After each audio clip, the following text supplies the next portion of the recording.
मार्ग, भक्ति मार्ग, कर्म मार्ग, विषय मार्ग, किसी भी मार्ग का जीव एक चपेट मारी और अपना बना लिया। तुलसी घाट में 80 घाट के बिल्कुल समीप ही है। आज भी वो पीपल का वृक्ष विराजमान होगा, क्योंकि पीछे ही हमको दिखाया गया था कि ये अभी विराजमान है। अब तो बहुत सुंदर निर्माण वहां हो चुका है, पहले रज का ही सब 80 घाट पूरा रज का ही था। ध्यानस्थ बैठे हैं, चलो रास, बस वहीं से ऐसा परिवर्तन हुआ। अब हमसे पूछा जाए कि आपको क्या ब्रह्म ज्ञान में तृप्ति नहीं मिली क्या? आपको क्या अपने साधन या आचार्य निष्ठा में जैसी हरिवंश महाप्रभु में निष्ठा है, पक्की तुम्हें बता दे, क्योंकि बच्चापन से जो निष्ठा पड़ती है वो निष्ठा कभी फिसलती नहीं, ध्यान रखना। आद्य गुरु भगवान शंकराचार्य में जो निष्ठा जैसी थी वैसी ही आचार्य चरणों में निष्ठा है, जैसी आचार्य चरणों में निष्ठा वैसी आचार्य चरणों में थी। क्योंकि आचार्य चाहे 100 रूप धारण कर ले, लेकिन तत्व तो वही होता है। जब जब होए धर्म के हानि, तब तब तनु धरि प्रगटत आनि, जानी और दूजो नहीं। तृप्ति, न भूख की चिंता, न प्यास की चिंता, न वर्षा की, न गर्मी की, किसी भी, न सर्दी की, कोई व्यवस्था नहीं। घाटों में तो बिना आनंद के घाटों में रहते थे क्या? लेकिन ये है आनंद ऐसा कि हमारा तो बात जाने दो, श्रीपाद प्रबोधानंद जी महाराज जो हजारों सन्यासियों के गुरु थे, हम तो उस मार्ग के पथिक थे। ये तो अद्भुत उस मार्ग को प्रदान करने वाले थे जिनका आप ये वृंदावन महिमामृत सुन। कितने ऐसे परमहंसों के चित्तों को बलात् अपने रास विलास में आकर्षित करके रस समुद्र में डुबो दिया, आज तक नहीं उछरे, आज तक नहीं उछरे।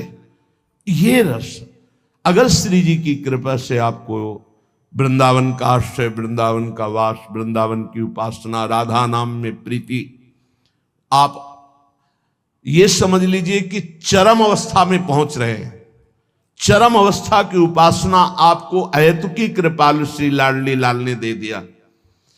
अब ये कि आपको जैसे दिखाई नहीं दे रहा है चरम अवस्था, तो आपको समझ में नहीं आएगा। जैसे दूर की वस्तु कोई जहाज में बैठे हुए दूर से देख लेता दूरबीन से, ऐसे ही कृपा में बैठा हुआ उपासक कृपा प्राप्त नेत्रों से देख लेता है बड़ी दूर की वस्तु कि कितनी ऊंची वस्तु हमको दी गई है। श्री भगवत ऋषि जी महाराज कह रहे कि देखे जीव जहाज चढ़ी, दूरबीन धरि नैन, ऐसे ही वस्तु विचारिवर, लखे आप उर ऐन, लखे आप उर ऐन। उपासक तौन कहावे, राहे गुणन के बीच, गुणन आसक्त नावे। भगवत रसिक अनन्य सभाते आवे लेखे, प्रकृति पुरुषते परम, प्रकृति पुरुषते परे परम, उज्ज्वल रस देखे। यही बैठे हो, अलग अलग भाव के अनुसार दृष्टि है, लेकिन एक कृपा दृष्टि मिलती है जिससे मानस नेत्र खुलते हैं। वो दूरबीन है जो बैठे बैठे नित्य विहार रस को देख सकते हो। उपासक ऐसे ही वस्तु विचारवर लखे आप उरैन, उरैन हृदय के नेत्रों से बैठे बैठे लाखों हजारों के बीच में भी, राय गुणन के बीच, सतोगुण रजोगुण तमोगुण माया के बीच में रहता हुआ गुणन आसक्त ना आवे, त्रिगुणातीत अवस्था को प्राप्त वो महापुरुष अपने हृदय के नेत्रों से महामाधुर्य रस का अवलोकन करता है।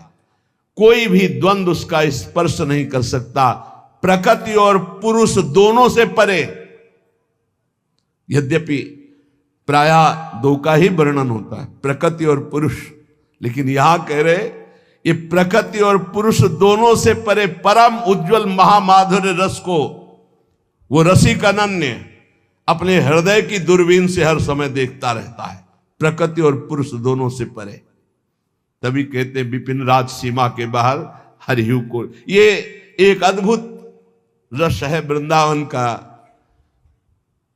ये आश्रय ले लो, चाहे लाखों कोस दूर हो, तो यही रस आपके हृदय में प्रकाशित होगा। जैसे पूज्य बाबा श्री राधा बाबा, भाई जी श्री हनुमान प्रसाद पोद्दार जी और शास्त्रों अनुगामी जन प्रिया प्रीतम के प्रेम रस में निमग्न हुए गोरखपुर गीता वाटिका पर। रजरानी वृंदावन की आश्रय, वृंदावन का आसक्ति प्रिया प्रीतम के चरणारविंद की वृंदावन से ही प्राप्त हुई। इसलिए अपने को जो मिला बहुत जोर की बात मिल गई। राधा नाम प्रिया प्रीतम के चरणों का आश्रय। श्री स्वामी जी के कृपा प्रसाद से कुछ दुर्लभ नहीं रहेगा, सब कुछ प्राप्त हो जाएगा। धैर्य पूर्वक अपने मार्ग को पकड़ के चलते रहो। हमें सत्संग सब सुनना है, पर यह नहीं भूलना कि हम किस मार्ग के पथिक हैं। महापुरुषन ने सब रस गायो, देखनो यह है कि उनको हियो कहां ठहरानो, ताको गहनो। सत्संग में सब धर्म की बात होगी, लेकिन आपको अपने अनन्य धर्म की बात पकड़नी और अपने मार्ग में चलना है। जब कोई उपासक भगवत मार्ग में प्रवीणता पूर्वक चलना चाहे तो बोले त्यक्त संगो, बहुत ध्यान से सुनना। जित क्रोधो लघ्वाहारो जितेंद्रिय, पिधाय बुद्ध्या द्वाराणि मनोध्याने निवेशयेत्। महान अवधूत श्री दत्तात्रेय जी महाराज, यदि तुम भगवत मार्ग में चलना चाहते हो, भगवत प्राप्ति करना चाहते हो, तो कह रहे त्यक्त संगो, किसी का भी संग स्वीकार ना करें। ये बहुत खास बात साधना में है। अपना जीवन में प्रभु और गुरुदेव के सिवा कोई संगी नहीं होना चाहिए। ये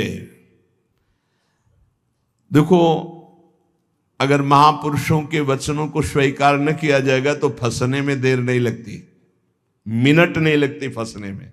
मिनट कहने में देर लगती, फंसने में देर नहीं लगती। इस भोगों का राग, संपत्ति का राग, पद का राग, ये सब संग के अंतर्गत आता है। संग का मतलब किसी व्यक्ति से ही नहीं है, व्यक्ति, वस्तु, स्थान सब से है। ज्ञान का वर्णन कर लेना और स्थिति में रहना बहुत कठिन बात है, बहुत कठिन बात है, बहुत कठिन बात। पूज्यपाद सिवड़िया बाबा जी महाराज जब गंगा किनारे भ्रमण करते थे तो कानपुर के आगे एक स्थान पर योग वाशिष्ठ का प्रवचन एक कर रहे थे। ऐसा आत्मज्ञान का वर्णन करे थे, बाबा को पूरा लगा कि ये बोधवान पुरुष है। 3 दिन तक प्रवचन नीचे बैठ के सुना, फिर पीछे गए और एकांत में उनसे मिले और कहा, मैं केवल एक शब्द पूछना चाहता हूं, आपको आत्मबोध है? तो उनका, आप हमारे आश्रम गुरु हैं। सन्यासी गृहस्थ का आश्रम गुरु होता है। आपसे मिथ्या भाषण महापाप होगा, इसलिए प्रभु मैं वाक्पटु हूं, विद्वान हूं, शास्त्रों का सम्यक ज्ञान है, लेकिन तत्वबोध नहीं है। उनका बस मुझे इतना ही। बाबा ने अपने अनुभूति, शास्त्र का ज्ञान होना एक अलग विषय है और तत्व बोध होना एक अलग विषय है। यहां परम अवधूत दत्तात्रेय भगवान कह रहे, यदि तुम्हें तत्व बोध प्राप्त करना, भगवत प्राप्ति करनी है, देखो, अगर आप सोचो कि मैं प्रेम मार्ग का हूं, मुझे तत्वबोध से क्या मतलब है, तो सर्वान वस्तु तया निरीक्ष, ये तत्वबोध ही ध्यान रखना। ये क्रूरा अपि पापिनो न च सताम संभाष्य दृश्या से सर्वान वस्तु तया निरीक्ष। परम स्वाराध्य बुद्धिर्मम, सब में, पापी में, पुण्यात्मा में, सब में एक मेरे आराध्य देव, ये तत्वबोध ही है। बोले त्यक्त संगो, त्यक्त संगो। त्यक्त संगो का मतलब केवल बाहरी व्यक्ति नहीं है, वस्तु है, स्थान है, पद है, प्रतिष्ठा है, संपत्ति है, ये बाहरी है। केवल इतना ही नहीं, अंदर की वृत्ति है, अंदर की मान्यता है, अंदर का अहम है, अंदर के विचार हैं, उनसे भी असंग रहना है। त्यक्त संगो वो जित संग दोषा, अंदर और बाहर से तब वो परम पद का अधिकारी होता। समझ लीजिए बहुत ध्यान से, शायद ये समझ पाना कठिन है, क्योंकि बाहरी कुसंग नहीं त्याग पा रहे, फिर बाहरी संग की बात क्या, फिर अंतर के संग की बात क्या। अंतर के अहम का त्याग, अंतर के विचार का त्याग, अंतर की वृत्ति से असंग, अंतर की वृत्ति से असंग, वो जीवन मुक्त महापुरुष होता है। अंतर की वृत्ति से भी असंग, साक्षी, दृष्टा मात्र। आगे चलकर समझ में आएगा। त्यक्त संगो, अगर भगवत प्राप्ति करनी तो ये सूत्र बहुत अमृत है। किसी भी दृश्य, किसी भी व्यक्ति, किसी भी वस्तु, किसी भी पाद, किसी भी वृत्ति, किसी भी विचार, किसी कहीं भी नहीं, हर समय साक्षी, निर्लेप, असंग, तब वो परम पद का अधिकारी। वही प्रिया जो मुस्कुरा के दे देती है, इसलिए अलवेली सरकार है। जित क्रोधो, पहले त्यक्त संगो, फिर जित क्रोध हो। किसी भी परिस्थिति में क्रोध ना आने पावे। कभी कभी हम अपने दोषों को गुण मान करके प्रकाशित करते हैं कि ये कोई क्रोध नहीं है। अगर गलती को गलती नहीं मानोगे तो अक्रोध स्थिति को कभी प्राप्त नहीं होगे। क्रोध तब आता है जब हमारी कामना के विरुद्ध कोई चेष्टा होती है, पक्का, और क्रोध की सत्ता ही नहीं, हमारी चाहत ही ना हो। भगवान बोलवा रहे, बोल दिए, भगवान कह रहे ऐसे चलो ऐसे चलो, वो हम बता दिए, अब ना चलो आपकी मर्जी। क्रोध नहीं आना चाहिए। भारी से भारी विपरीत परिस्थिति में भी क्रोध नहीं आना चाहिए। ये कब होगा? जब सामने हम प्रभु देखते हैं। हमें तभी क्रोध आता है जब हमारी चाहत के विपरीत क्रिया होती है और हमारे चिंतन के विपरीत चिंतन होता है। आ गया क्रोध, आ गया क्रोध, शुरुआत हो गई। अब अभद्र शब्द, दुरुक्ति, दुरुक्ति माने गाली, ये पहचान है कि क्रोध देवता पधार चुके हैं। और वो सीधे तप, पवित्रता, भजन, इसको चाटते हैं, वो इसको भस्म करते हैं, इसको लेते हैं। क्रोध देवता तुम्हारे तप को, तुम्हारी पवित्रता को, अंतःकरण की तुम्हारे साधन को चाट जाएंगे, कुछ अनुभव नहीं होगा। जब हमारा ये चिंतन गिरा कि सामने प्रभु नहीं, हमारी बात नहीं मानता, विपरीतता, वही क्रोध आ जाएगा। अन्यथा आने का कोई भी रास्ता नहीं क्रोध के। जित क्रोध, यहां कह रहे जित क्रोध हो, भगवान अवधूत दत्तात्रेय जी। अगर उपासक को परम पद पे आरूढ़ होना है, दिव्य साधना संपन्न बनना है, तो क्रोध पर विजय प्राप्त, कभी गुस्सा नहीं आना चाहिए। वो कब होगा? हम व्यक्ति देखते हैं तब गुस्सा आता है। हम भगवत भाव करेंगे तो जलेगा हृदय पर, हम गुस्सा नहीं कर पाएंगे। हम चाहत करते हैं तब गुस्सा आता है। अगर हम चाहत को भगवान की इच्छा में छोड़ देते हैं तो गुस्सा नहीं आएगा। जोई जोई प्यारो करे, सोई मोई भावे। लगवा हारो, थोड़ा आहार करें। बिहारी देव जी पीछे जब वाणी में आया था कि भूख से जो ज्यादा पेट भरता है उसका भजन तो हो ही नहीं सकता। पक्का यह अनुभव की बातें हैं। भूख से कम भोजन करने पर हमारी जो जीवनी शक्ति है कुछ पचाने में लगती है और कुछ से हम भजन कर लेते हैं। अगर भूखे हैं हम तो हमारा चिंतन बार बार खिंचता है भूख की तरफ। इसलिए लघुआ हारो, थोड़ा आहार डाल लिया जाए। और ये अभ्यास से होता है। एक एक कवल केवल आप कम कर लीजिए तो बहुत थोड़े आहार में आपकी दिनचर्या बहुत स्फूर्ति वाली हो जाएगी। आप ये भ्रम छोड़ दें कि हम जितना अधिक आहार करेंगे उतने अधिक शक्तिशाली बनेंगे, ऐसा नहीं है। विचार आपके, संकल्प आपका, ये आपकी सामर्थ्य होती है। शुद्ध संकल्प, ये हम सांसारिक भाषा में बोल रहे हैं। शुद्ध संकल्प, शुद्ध विचार, पवित्रता, जितेंद्रियता, लघुआहार, आप महान बलशाली हो जाएंगे, पक्का। देखो संकल्प रहित होकर देखो, भगवद आश्रित होकर देखो, और अपार सामर्थ्य। शुद्ध संकल्प का कितना बड़ा चमत्कार है कि आप नहीं समझ पाएंगे, कि विश्वास ही नहीं कर पाएंगे।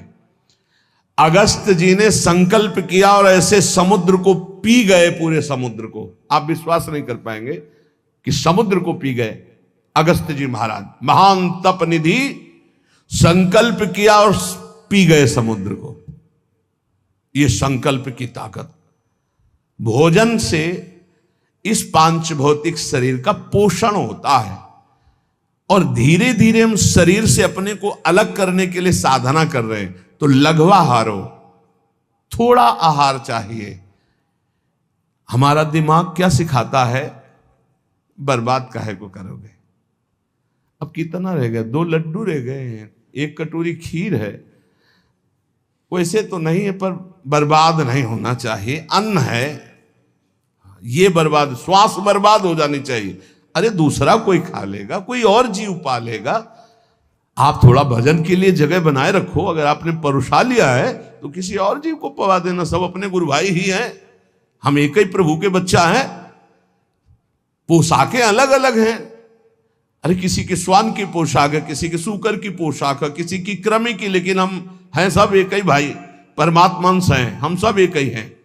अंश वही है, पोशाकें अलग अलग हैं, वो पालेंगे। हम भजन के लिए उतने ही पुरुष हुआ है, उतने ही पावे जिससे भजन। ये आप बैठा लीजिए, खाते खाते मर जाओगे, लेकिन खाने की आदत नहीं खत्म होगी। इसको संयम में लाओ। पहला कहा है त्यक्त संगो, दूसरा कहा है जित क्रोधो, तीसरा कहा है लघ्वाहारो। यदि भगवत प्राप्ति करनी है, दिव्यता लानी है, भजन का चमत्कार अंदर प्रकट करना है कि काम क्रोध लोभ मोह मद मत्सर ये सब भस्म हो रहे हैं, तो लघ्वाहारो। आहार पाने के बाद फिर ऐसे तुरंत बैठ सकते हो, ऐसा आहार पाइए कि अगर आपको तुरंत बैठना पड़े तो आपको वजन न लगे कि पेट में वजन है। ये जितना आप चिकने पदार्थ, जितने आप स्वादिष्ट पदार्थ समझ रहे हैं, ये स्वाद नहीं है। वास्तविक स्वाद तो राधा नाम सुधा रसम रसी, तुम रोम रोम आपका झंकृत हो जाएगा जिस दिन राधा नाम। बोले हमें तो स्वाद नहीं मिलता, तो जिसका पित्त बढ़ जाता, मिश्री कड़वी लगती है। अगर अनुपान से दवा रूप में वही लिया जाए तो जब पित्त नष्ट होगा तो मिश्री मीठी लगने लगे। तो राधा नाम सुधा अमृत है, ये अमृत रस है। आचार्यों ने, महापुरुषों ने, स्वयं हरि ने इसका पान किया है, वही आपको मिल रहा है। आपकी जबान खराब हो चुकी भोगों में, थोड़ा भोजन कीजिए, बड़ा पावर मिलता है। आप उपवास के दिन देखना, भजन में बहुत मन लगेगा थोड़ा पाने पर। तो वैसे ही आप रोज उपवास कर सकते हो। 1 रोटी पाओ, 2 रोटी पाओ, थोड़ी दाल ले ली, थोड़ी सब्जी ले ली, जितने से ऐसे थोड़ा लगा बस। इतना दिमाग विचित्र है कि हर बार फंसाता है यही कि बर्बाद नहीं होना चाहिए, ये जाना चाहिए, अंदर जाना चाहिए।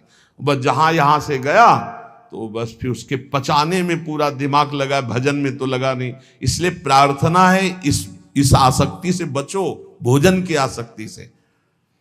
अच्छे पदार्थ जो सृष्टि में कहे जाते हैं उनको थोड़ा लीजिए, और जो रूखे सूखे कहे जाते हैं उनसे पेट भरिए और खूब भजन कीजिए।